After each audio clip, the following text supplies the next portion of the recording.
Types of communication method. In the communication knowledge group, you will find some manage the communication or some method. So we have actually three types of communication. One is interactive, then push communication and pull communication.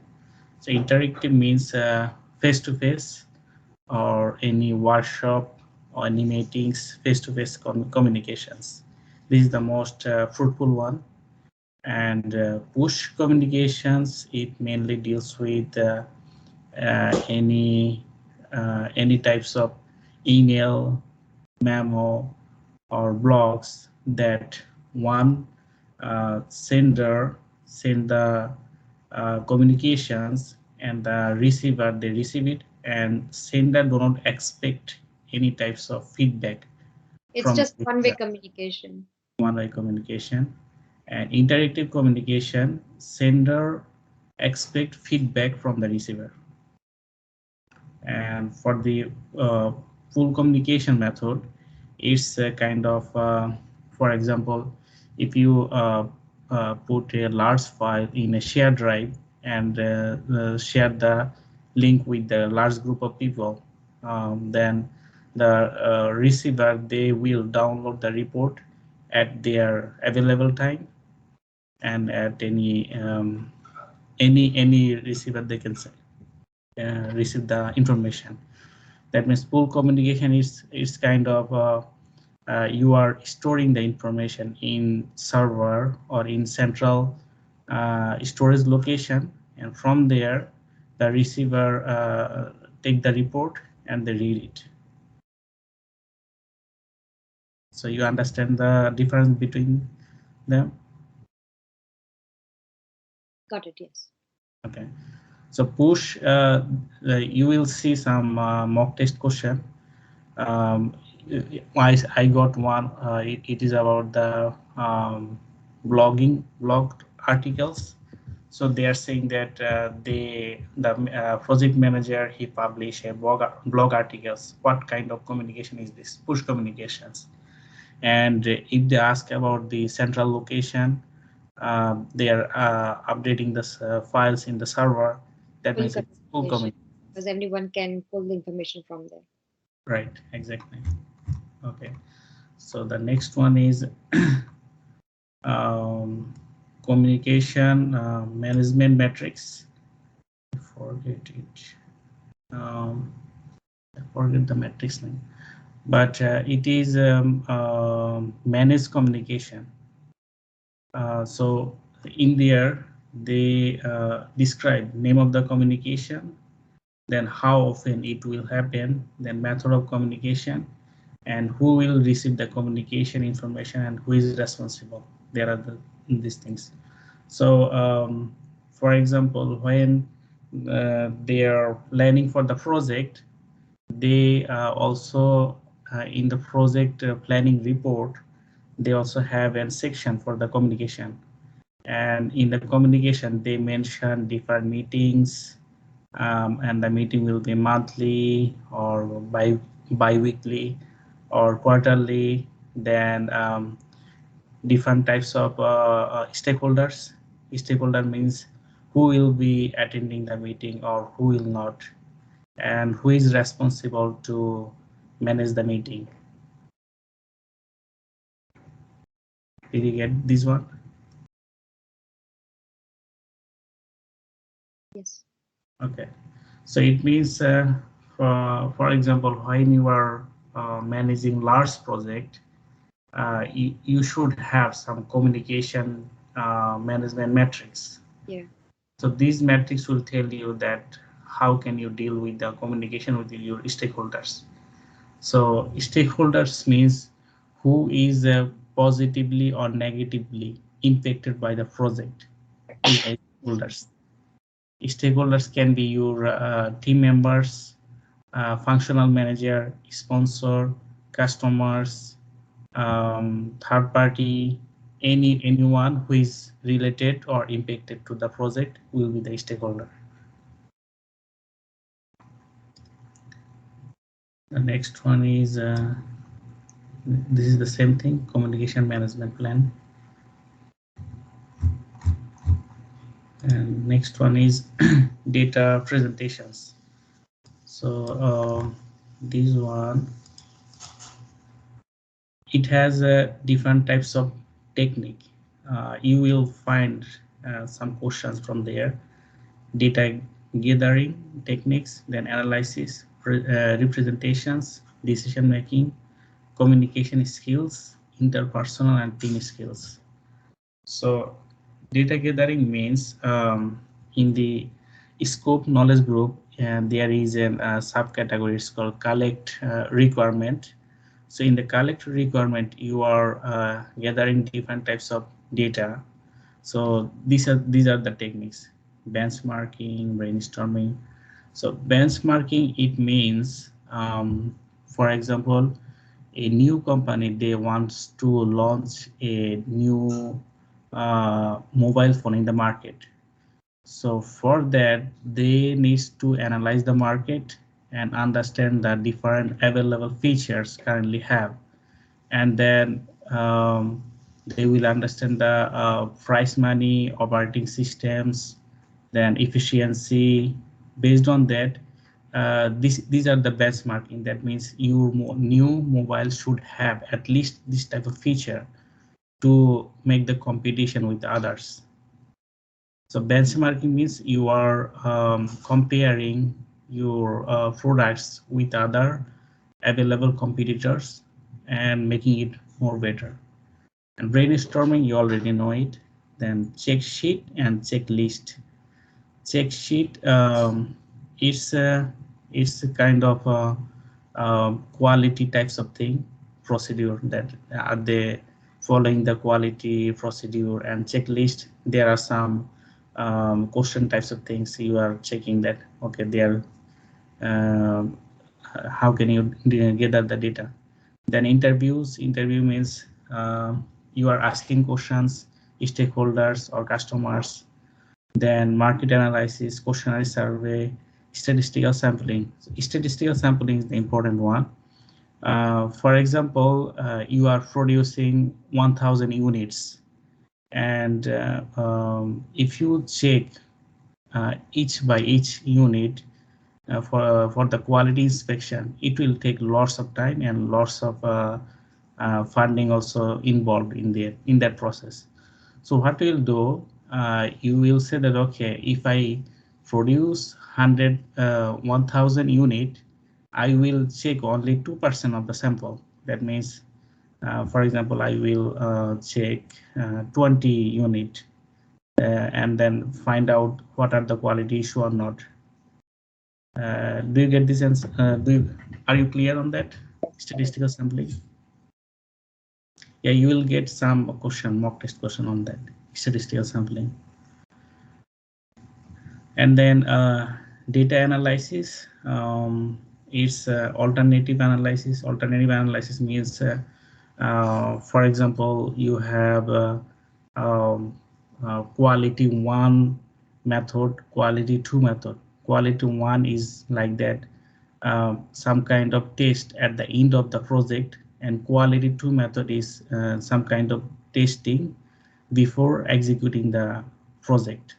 So they will analyze, they will decide which method they will take based on the fund requirement. So it's like alternative analysis, which one should we select, which one not, something like that. Then assumption, constant analysis, cost of quality, we already study on that. Cost benefit analysis, I think you know that cost benefit analysis.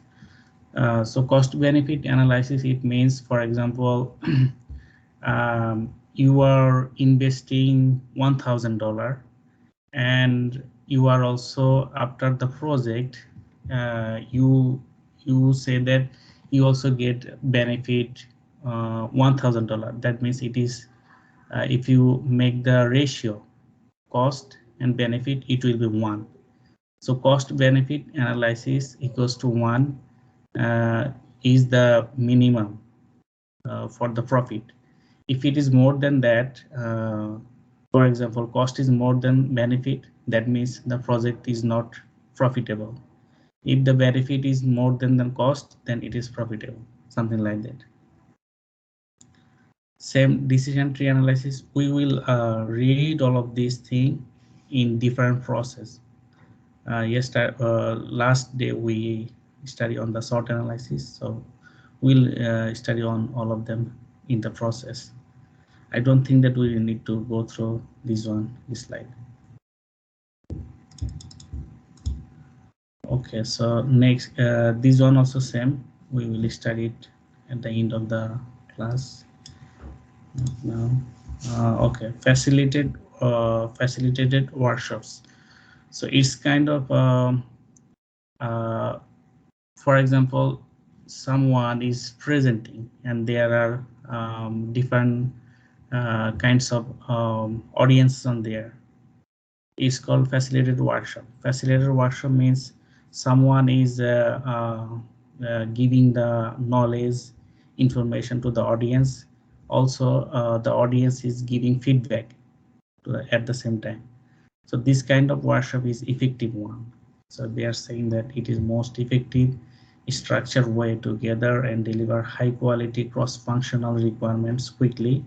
That means if you are saying that you are launching a new product, so you are inviting different stakeholders, different subject matter expert.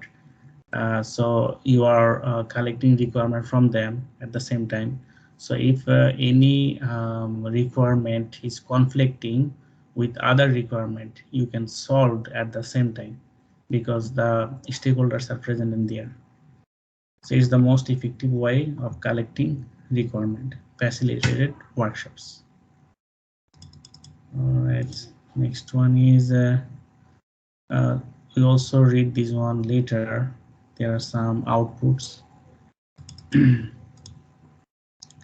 Okay, so next one is agile.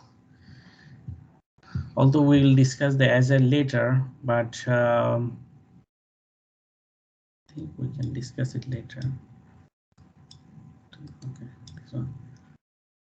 I will discuss this one, SPICE, later. Backlog refinement, something. Okay, so this one is the risk analysis. So risk analysis is qualitative and quantitative. Qualitative means they will determine the probability and impact metrics, and in the process we will categorize the risk, and in the quantitative we will try to find out some kind of financials, monetary value, something like that. Sensitivity analysis, decision tree analysis, scenario analysis, Monte Carlo simulation. So qualitative risk, first of all, they categorize. For example, you have 10 types of risk. So some risks are very impactful and their probability is very high. That's kind of risk you should bring in the first. For example, if you get make the number in a sequence order 1, 2, 3, 4, 5, 6, 7. So you will bring the most probability and most high impact risk in the first category, and then you will arrange the other risk in the sequence order. So this kind of matrix is called probability and impact matrix. At the same time, you are doing the risk categorization. This is the qualitative risk analysis, and based on that, you will analyze some kind of sensitivity. For example, I will discuss the sensitivity later, but there is this simulation is important, Monte Carlo simulation. So Monte Carlo simulation, they are taking different probability, and for example, if rain happened or if doesn't, and if rain is happening, then if there is holiday, something like that. So they will try to find out how much risk is involved with the process. Monte Carlo simulation. I think you will get some more clear information if you search the keyword in the YouTube. I find some graphical information on there. Monte Carlo simulation. And the project scope statement. Project scope statement, it involved major deliveries, then assumption and constraint. We check something here. We will find a template of project scope statement later. So mainly in the scope statement, they will describing about the project acceptance criteria, then what are the project deliverables, then what are the exclusions, what are the constraints and assumptions. For example, you are saying that, okay, if you build this bridge that have the truck load that can carry the truck load that much, then we will accept the project. Then also the project doesn't need to relate it with the embankment or something like that. So these are the exclusion. That means which type of work is not involved in this project. And constraint means what are the constraint. Always there is a constraint like cost, then schedule, then resource are the constraint. You cannot budget as much as money for a project. So these are the constraints. And assumptions means, for example, you are saying that this project is only involved for this area or for this country. It cannot go outside Canada, or it cannot go outside US or something like that. Assumptions. Then this is the interactive push and pull. This has some description in here. Okay. So next one we will discuss later. And same process. We'll discuss it later. Then okay, question answer. Okay, this one. QC tools means quality control tools. So in here we have 7 QC tools. So cause and effect means it also called fishbone diagram. Let me show this one, fishbone diagram.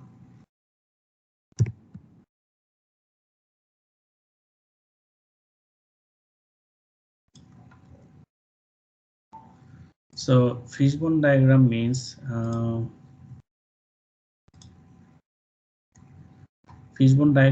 for example, if any problem happened, this is the effect.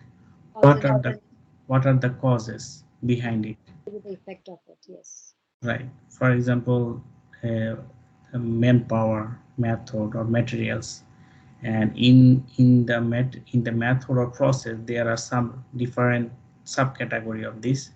Again, this subcategory has again some subcategory like primary cause, secondary cause, tertiary cause, something like that. These are the cause and effect diagram or fishbone diagram. Fishbone means it look like some kind of fish, and inside their bone, fish bone. And this kind of diagram was discovered by Ishiwaka. He is a Japanese. Ishiwaka, he developed this one. It's also called the Ishiwaka diagram. Okay, we will see in these other things. We will see in the Vita's book.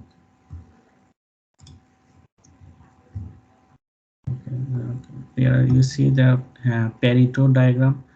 So Perito diagram in here, Perito diagram, it is showing that 80% of the problem, 20% of the input, time, resource, effort accounts for 80% of the output, result, and reward. So he mentioning that focus on the 20% that matters, then you will get success on the 80%. That means any problem or any quality issue, it is depend on the 20% of the input. And if you fix the 20% things, then 80% will be almost resolved, something like that. So it's called Perito Diagram or 80-20 rules. Okay, so this on the risk register. You will find some question on that risk register. So this is the template one. It will describe some risk statement, that what kind of risk is this, then probability, and if the risk happened, what are the impact on the scope, quality, schedule, cost. Then it gives the score based on the probability and the impact. That means it's kind of percentage types of thing. Then what are the response if this risk happened. So this is the risk register. So we do the risk registration throughout the whole project from start to end. For example, the start, you find that there are some risk related to the third-party vendors. They may deliver the product on time or not, something like that. And in the execution, you find that there are other risks. For example, they deliver the product, but the product's quality are not good. So you will continuously inspect the risk, new risk, and then when there is new risk, then you will put the risk in here, then fill up all the information, probability and impact, then response. Then you will then later you will go for the risk analysis, something like that. So any types of risk, it should be registered in the risk register, and then it will go for the analysis process.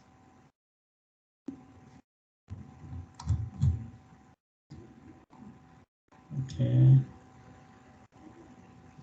these are the some kind of schedule. These are the project scope statement that I told you before.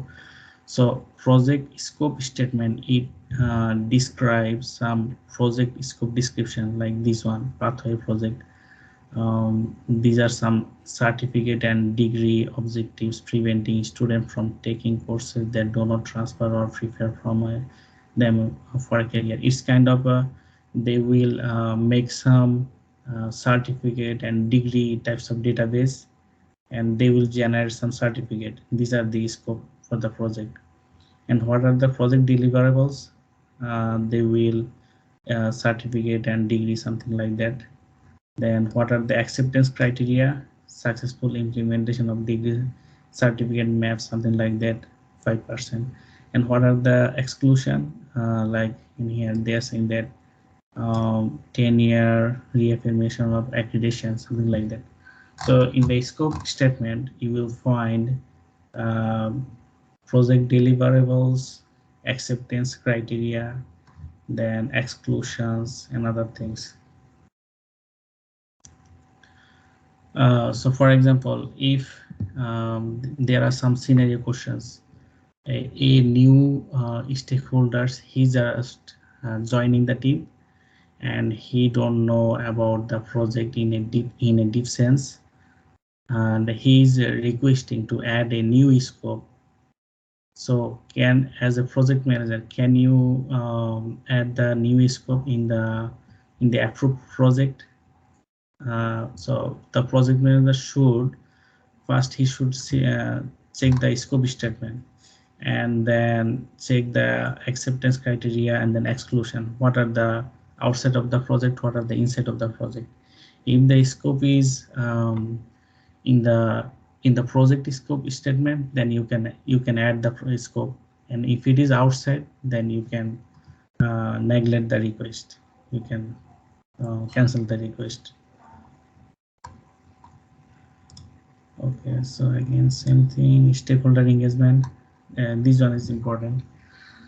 So stakeholder, as I mentioned before, stakeholder means project sponsor, customer, team members, functional manager, any senior management level people, CEO. So how you can manage this type of large group? So there are some models. One is called salience model, another is power interest model, interest influence model,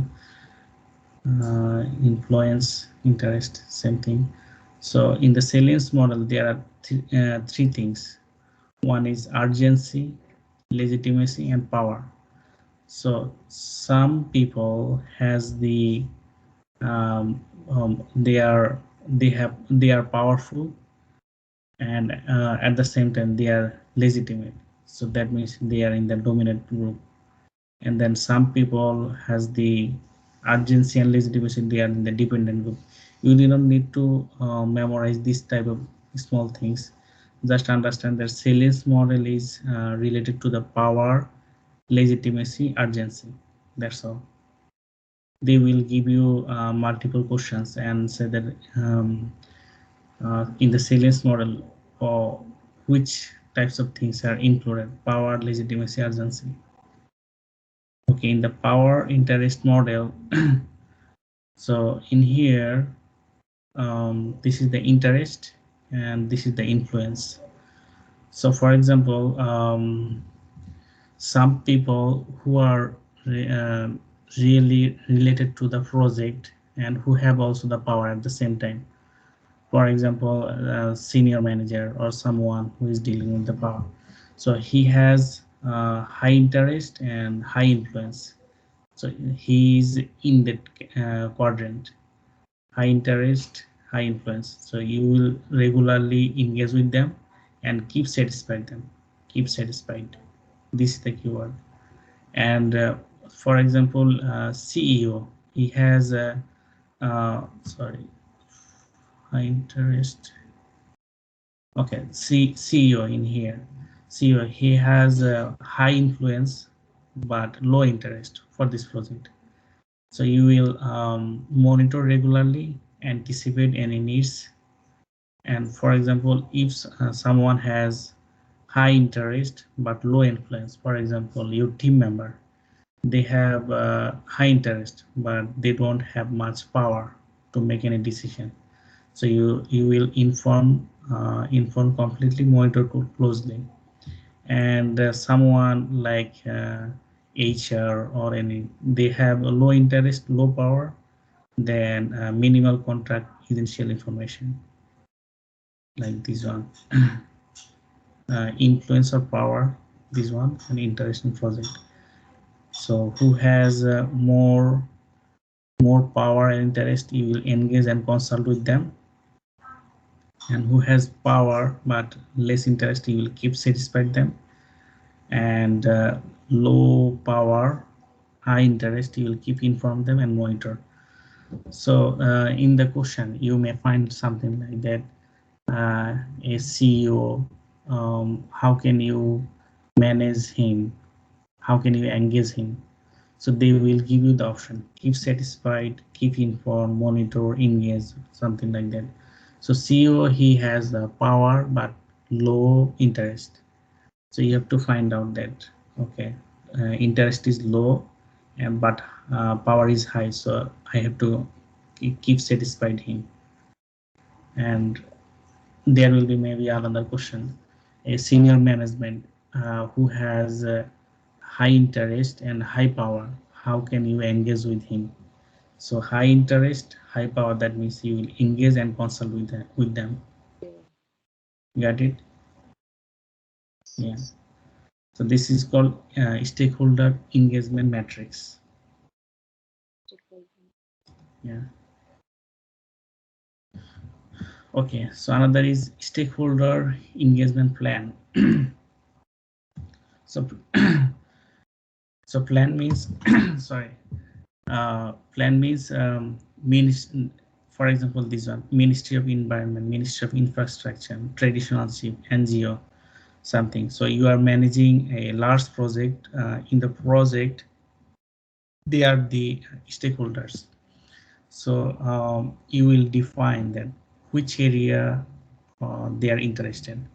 Ministry of Environment, regulatory compliance, then some of the existing infrastructure they are doing, and which project phase they are interested. For example, Ministry of Infrastructure, they only interest on the construction, not the other phases. So you will inform on the only the construction phase. And stakeholder manager, are they government or some kind of private or community relation manager, something like that. Engagement approach, consult them. And engagement tools, face-to-face or emails or memo or any kind of things like in here, face-to-face and newsletter. And frequency, very frequent, frequent, less frequent, occasional. This is the stakeholder engagement plan. So when they kick off the project, they discuss this type of matrix with the stakeholders and asking them what type of communication you are satisfied. For example, if we deliver the project report bi-weekly, are you satisfied with that, or weekly or monthly, something like that. So the project manager discuss with them face to face and then find out what are the needs from them, and make based on that he create the stakeholder engagement plan. Okay, the portfolio is finished today. Then we are going to read this book today.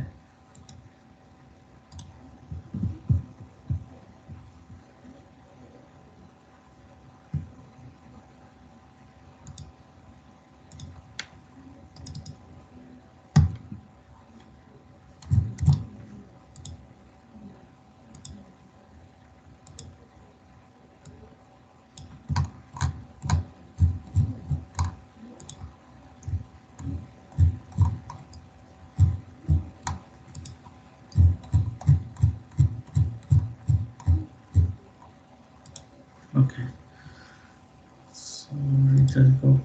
This is the chapter 2, framework.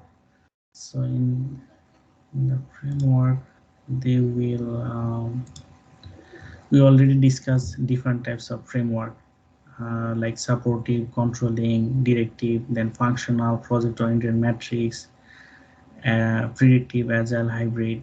All these things we already discussed.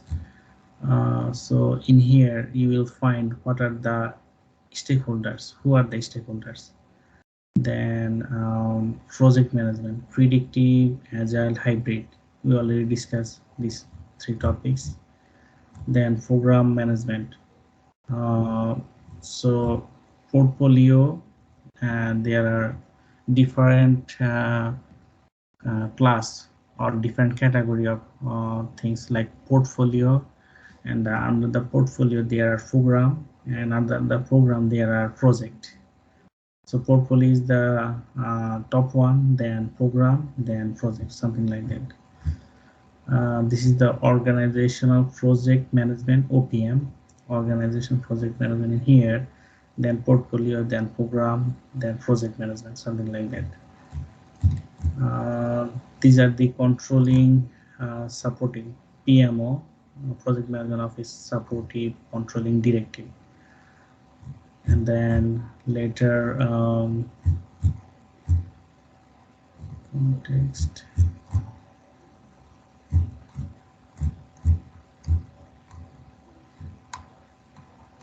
Some project-oriented metrics, strong metrics, weak metrics, something like that.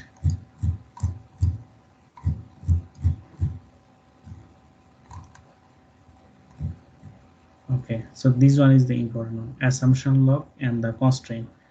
We already discussed the constraint. Constraint, it is cost, scope, schedule, then resource, risk. I'm not sure the risk is the including the constraint. Then quality. So mainly 5 types of things are the constraint, but they are mentioning risk and customer satisfaction. I'm not sure that it is included there, but schedule, cost, scope, quality, and resource are the 5 things that are including the constraint. So constraint means, for example, this concept will be applicable for example, if someone is saying that we need 1 more week to complete the project. So they need 1 more week. Okay, so the schedule will be increased by 7 days. How it will impact the cost? For example, for the 7 days, we may also provide additional $20,000. It may impact the cost. Also, it may also need more people, resource, this kind of thing. So that means if you impact one constraint, it also impact other constraint. You have to make the assessment of that. Okay, assumption log is a repository of both assumption and constraint, and it is started at the time the project charter is developed.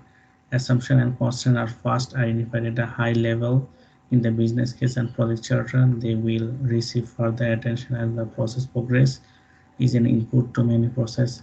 So we will discuss this assumption log later. So they are saying that assumption log, it is generated in the project charter phase.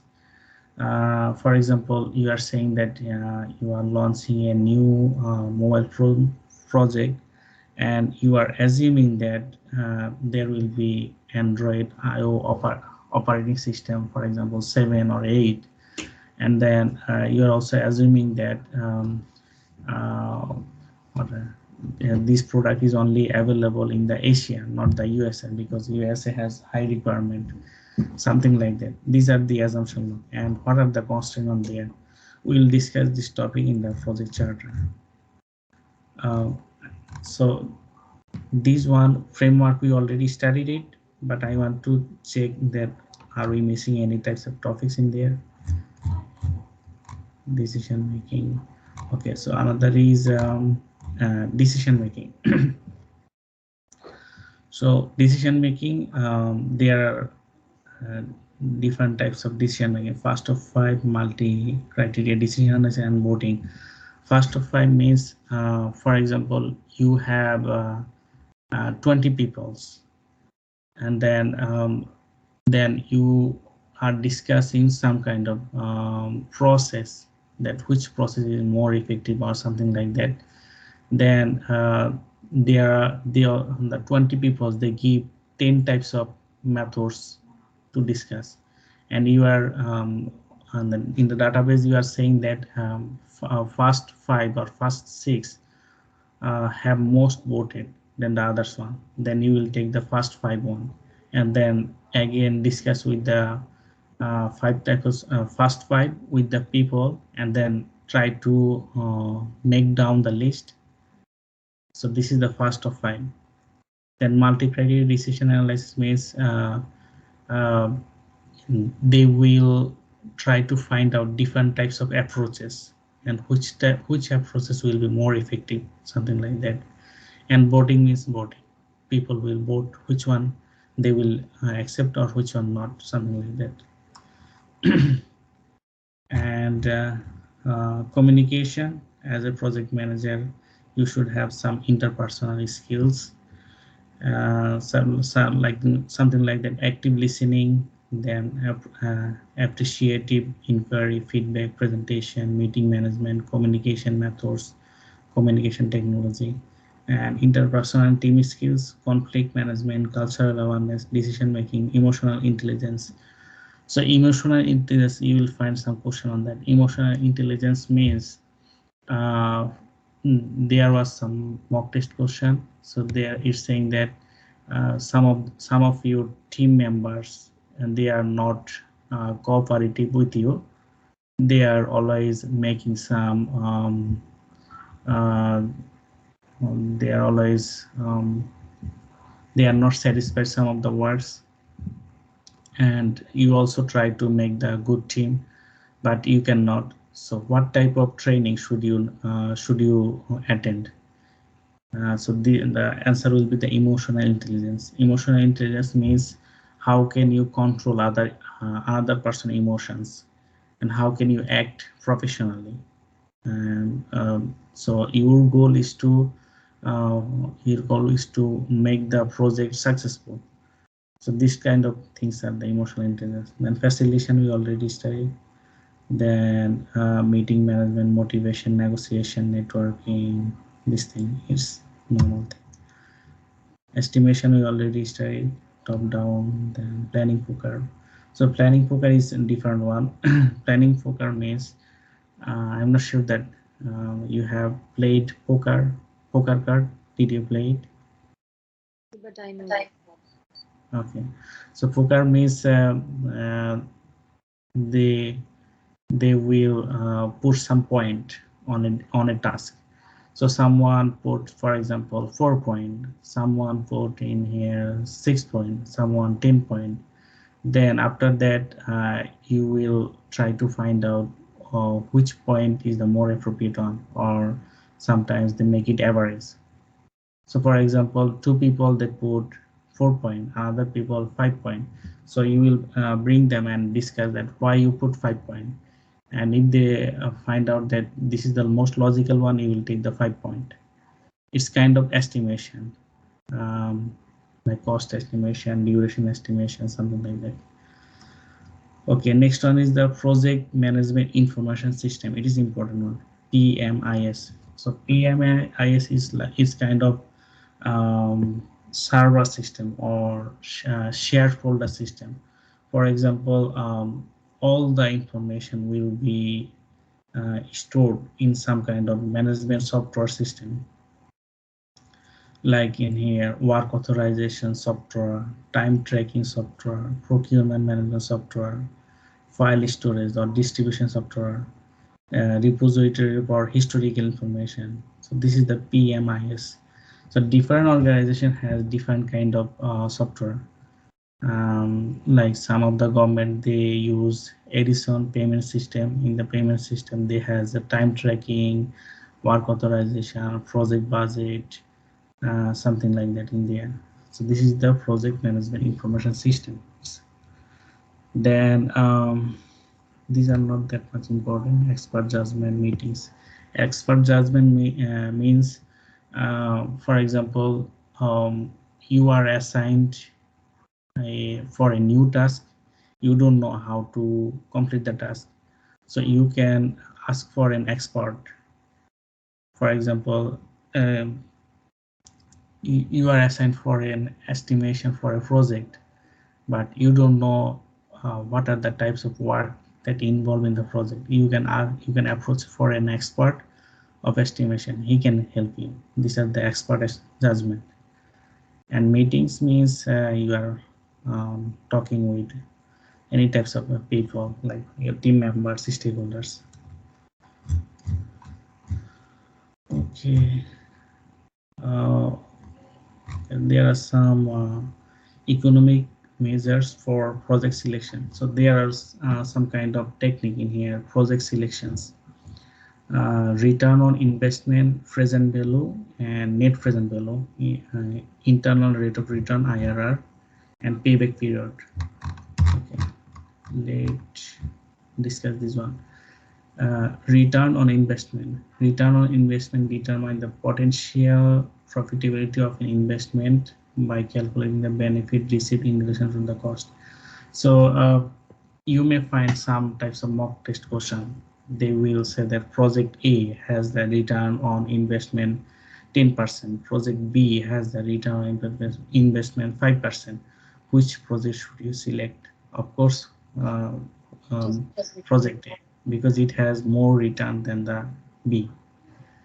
Similarly, present value. So present value equals to, you know this formula, future value 1 plus r to the power n number of time period. So they will say that present value of $3,000, something like that in here. Okay, so they are calculating some present value, 3 years in here. Present value means you can select projects based on the present value. For example, one project, the future value is 300K. Another project is in 5 years of project, it has 400K future value. So there are some different interest rate. So based on that, you will apply the formula present value equal to future value, something in this one, then find out which one has the most more present value than the other. Then based on that, you will prioritize project and select the who has the most who has more present value than the others one. Same net present value, and for the internal rate of return IRR. So internal rate of return, and there is a question in here. An organization has two projects from which to choose. Project A with an IRR of 21%, project B 15%. Which one is better? Project A. Internal rate of return. Return means it will come There's in more a return. percentage. Yeah, it will come in percentage. Then payback period. This is the important one. I found some mock test question on that. So payback period means this term refers to the length of time it takes for the organization to recover its investment in a project before it start accumulating profit. There are two projects from which to choose. Project A with a payback period of 6 months, project B payback period 18 months. Which project should is project A? Payback period means I will select that one. yeah, payback period means payback. You are giving the So in the less what time. what you yeah That what gets is the returns, yeah. right. You spend $1 million, and after how many months you will back $1 million, something like that. Then cost benefit analysis. So in here, what does a benefit cost ratio of 1.7 means? You see the benefit cost, that means benefit divided by cost equals to 1.7. That means revenue means benefit, revenue is 1.7 times the cost, right? Benefit. So benefit cost, that means benefit divided by cost equals to 1.7. Okay. You will find some exercise in here. uh, I will recommend to try one or two exercise. Like in here, project A has IRR value 13%, project B 17%. Which one you will select? Project B. And uh, this one, payback period, project A has 16 months, A, right? because it has less months, yes. Similarly, benefit cost ratio, which one? A, right? Benefit cost ratio. Okay, I think I have to so, check benefit cost ratio. right. Benefit divided by cost equals 2.79. That means it has more ratio, it has more benefit than project B. Okay. All right, and then opportunity cost. This is the economic value added, opportunity cost. So opportunity given up by selecting one project over other. This does not require any calculation. Project A with net present value 45,000, project B net present value 85,000. What is the opportunity cost of selecting project B? So 45. we will divide subtract for 85 minus 45. So what And is now they are not actually yeah. subtracted. They are saying that if you choose project B over project A, then project A value will be the opportunity cost. You are not subtracting anything. Okay, got it. Yes. Yeah, I was thinking something else. Got it. Yeah. Yeah, so the opportunity cost is the value of the project not selected. Selected, yes. Opportunity cost. Yeah. Uh, then sunk cost. So sunk cost are expended cost. People unfamiliar with accounting standard might have trouble with that. Organization has project with an initial budget 1 million. It is half complete and it has spent 2 million. Should the organization consider it is already 1 million over budget in determining why that to continue with the project? No, the money is spent already gone. So they're saying that initial budget for the project is 1 million, but after 50% completion, they are saying that it is already $2 million already gone. So should they consider to work on the project or not, something like that? No, they will not, because already they are spending more money than the budgeted. This is called sunk cost. That means you spend some money, but you are not having the benefit of it, something like profit. So the answer is that we don't. So some cost doesn't decide whether the project should continue or not. That's what it means, right?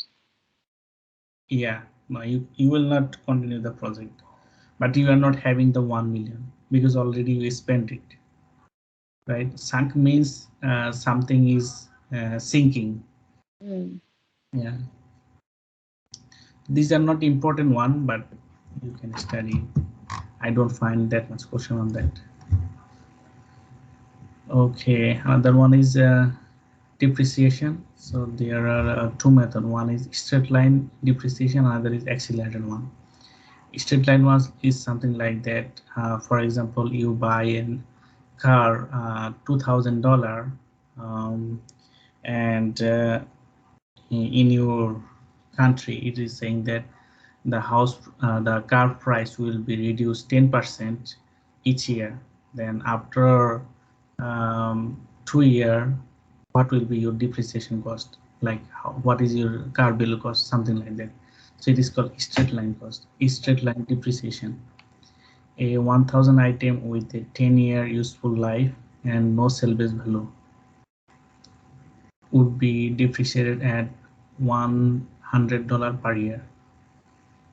It's kind of like per year they are losing $100, and after 10 years there is no salvage value. It's called straight line. And accelerated one, it has different types of parameters, like in here 1000 item with a 10-year useful life, no salvage value, would be depreciated at 180 the first year, the second year 150, then third year $130, next year, and so on. So it is not depreciating in a constant rate, it is depreciating something variable rate. It is called accelerated depreciation. These are not also important, but just let know. Okay, there are some role of the project sponsor, initiator, project manager, project team. So project sponsor role is that he will work with project manager to introduce the project charter. Then he will approve the project. Then at the end he will check the project delivery and accept it, something like that. You don't need to study this one. If you have time, you can check this one, this type of responsibility, but it's not important. Okay. Framework. So there are some practice exam. I didn't practice anyone. It's not required. No, it's not. It's not required. My suggestion is to just study the chapter, try to understand the things, and then go for the mock test. These questions are not helpful.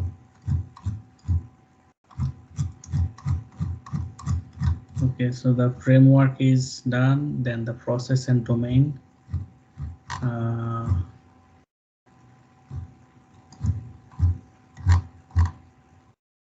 Okay, so hybrid one is, I find some hybrid questions, so I think it is important one.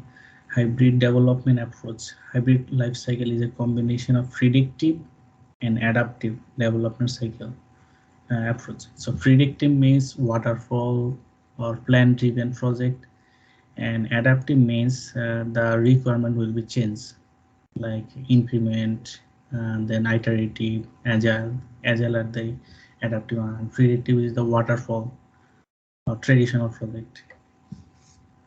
So hybrid project is the combination of this adaptive and predictive. Okay, we are going to process and development.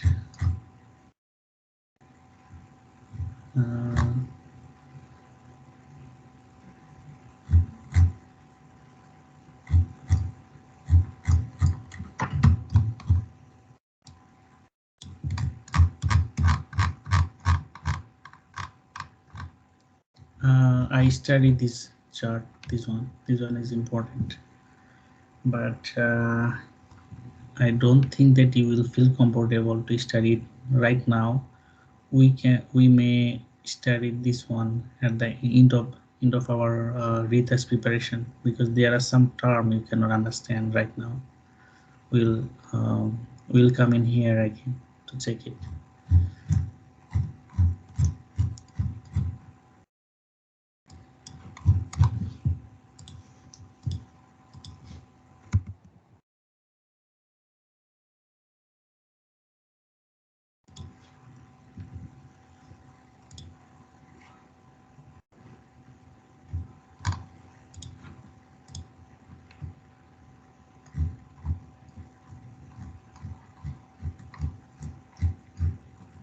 Okay, so I need to I will suggest you to memorize this one. You don't need to memorize it, but if you memorize it, it will give you some advantage. Let me save it somewhere. Okay.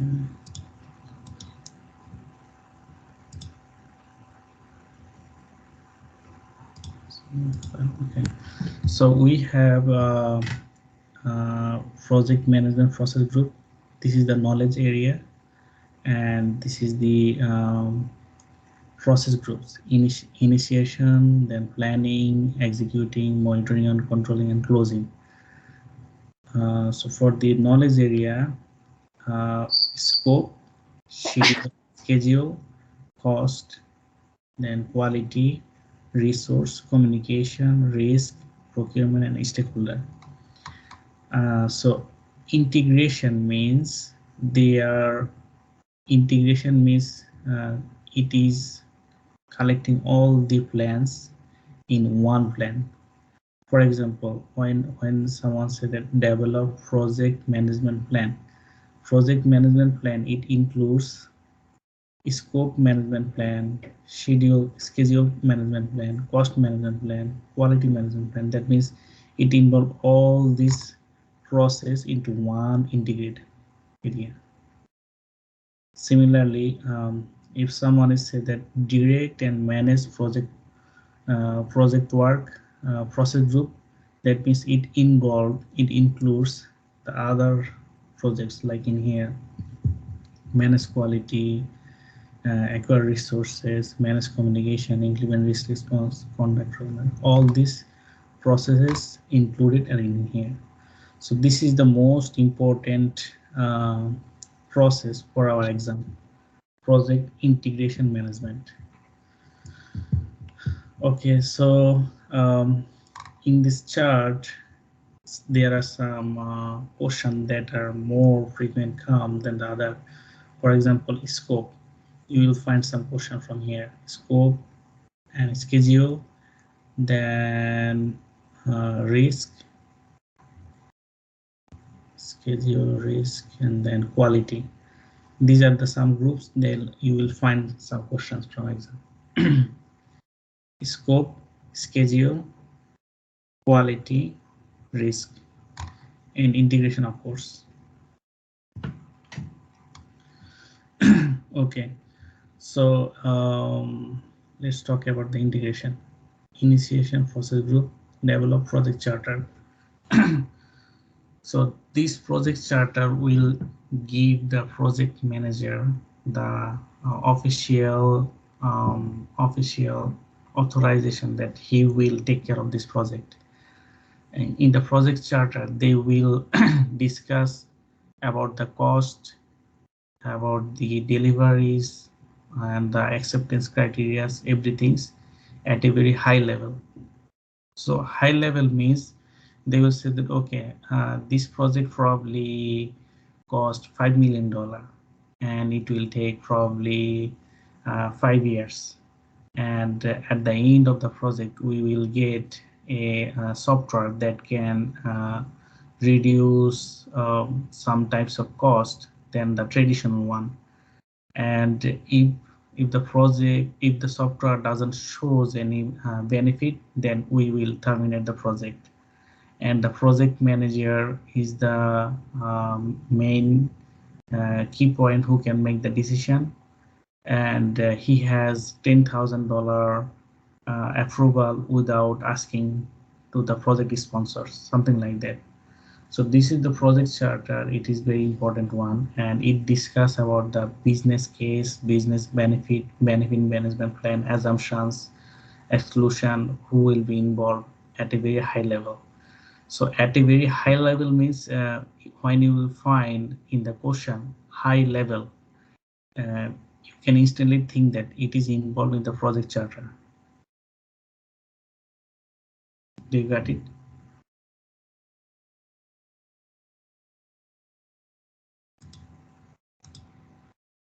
Okay. At a very high level means in the project, in the question, if you say, if someone said that at a very high level, then you can think about the project charter.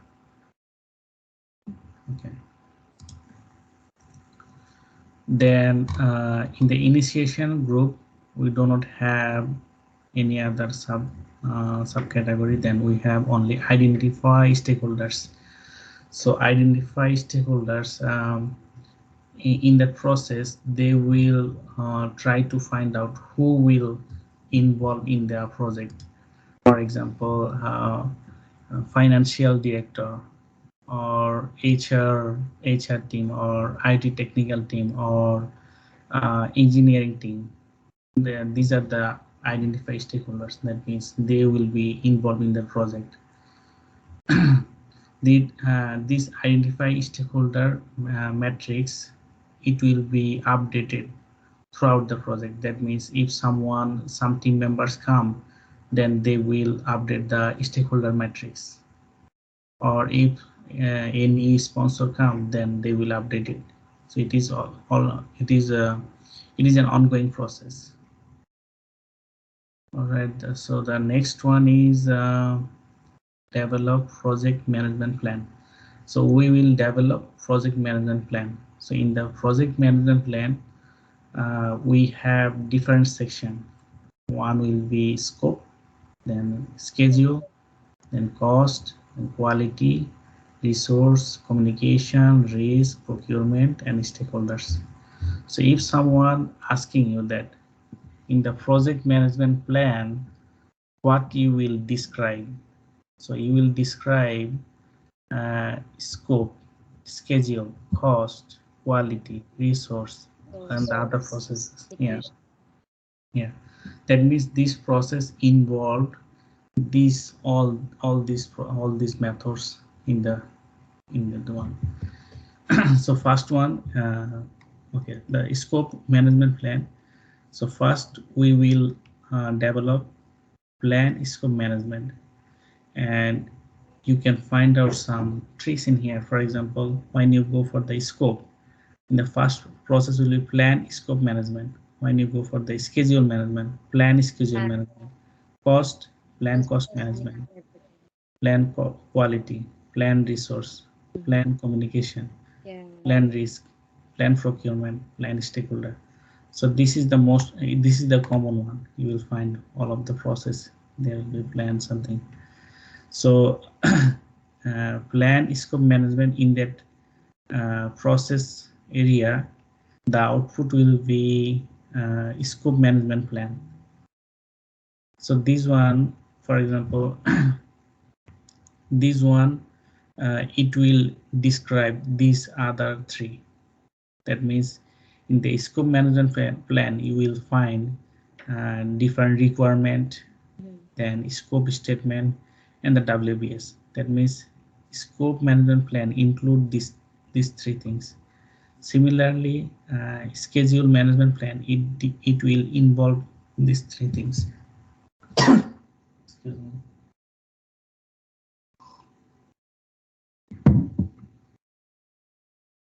Similarly, this one. Okay, so we will allocate more time in the project management plan process than the other one because it has lots of subdivided groups that we need to discuss. The questions would be coming more from this part too, right? Yes, this one. Okay, so in the scope management plan, today we will discuss scope management plan, and the reader's book we have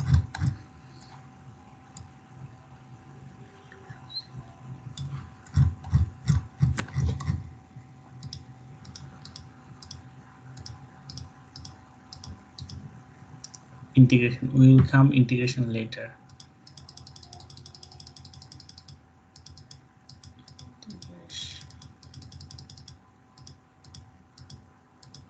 Is there much difference between the Rita 6th edition and this one? Not much. I say I can say that it doesn't matter. There is not much different. Okay, so scope management process. It has plan scope management, and it is in the planning process. You can remember that we have initiation, planning, executing, monitoring, controlling, and closing phase, right? And this plan scope management, it is under the planning process, right? Yeah. Planning, collect requirement, planning process, define scope, create WBS. So when you memorize, try to memorize it by the sequence by sequence. For example, after collect requirement, there will be define scope. After define, there will be create WBS. Yeah, because it is in the create WBS, one of the input, it will come from the define scope. So define scope output will be the input for the create WBS. Collect requirement output will be the input of define scope, and define scope output will be the create WBS input. Okay. So they describe in here all the process in here, and in the scope management plan there are validated scope and control scope. It is in the monitoring and controlling process group, validated scope and controlling scope. That means in the scope management plan, if someone is asking you, we have 1, 2, 3, 4, 5, 6, 6 process group, and first one is planning, and the next one is the monitoring and controlling. There is no execution phase for the scope, and there is no closing for the scope. So in the chart you will find that scope, schedule, and cost, they don't have the execution process, and they don't have the closing process, because this is some kind of planning things. Scope, schedule, cost, they are the planning things. They do not need to execute anything, right? Yeah. So the next one is quality. Quality has both three: planning, executing, monitoring, controlling. Yeah. So you will find that most of the knowledge area, they are involving only three of them: planning, executing, and monitoring and controlling. These three, except schedule, scope, schedule, and cost. Let's try to remember these three things. They don't have the execution, and the rest of the process group, they have the execution, planning, execution, monitoring, and controlling. All right, so next one is we'll go this one, plan scope management.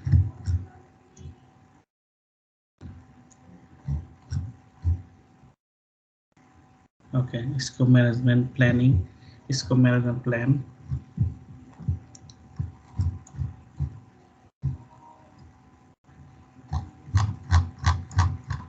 Okay, in here.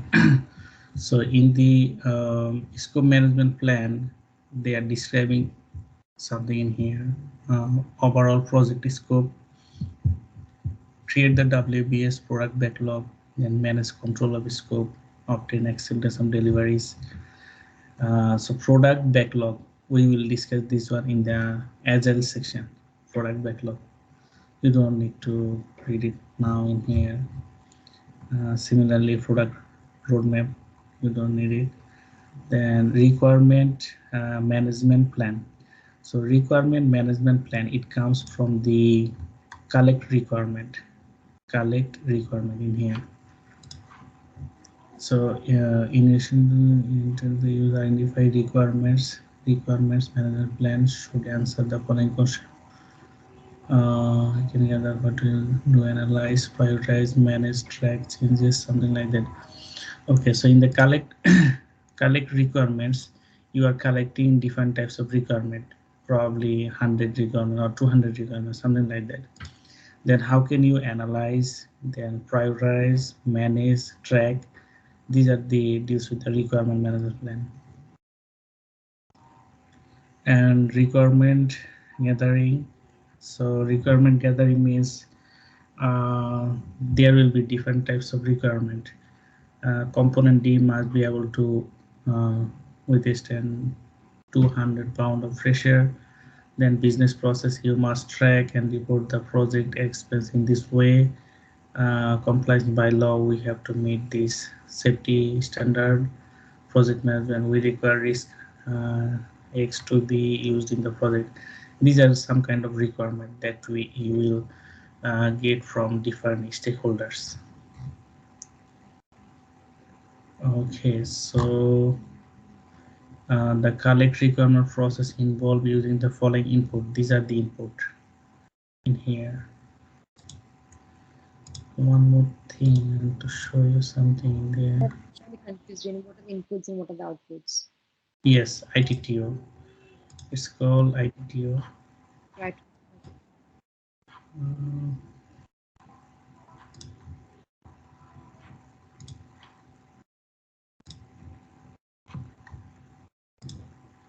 yes.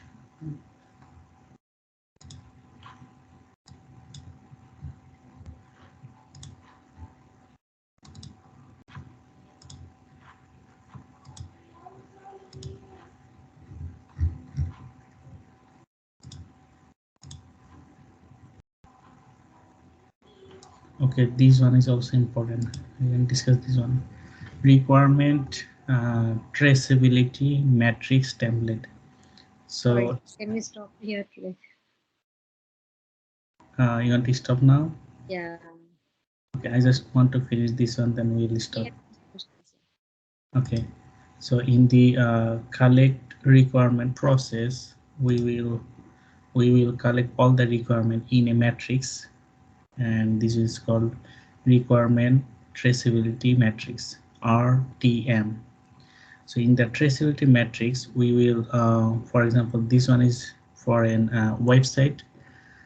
So in the requirement description, login page, forget password link, then logout link, welcome email, unsubscribe link in there.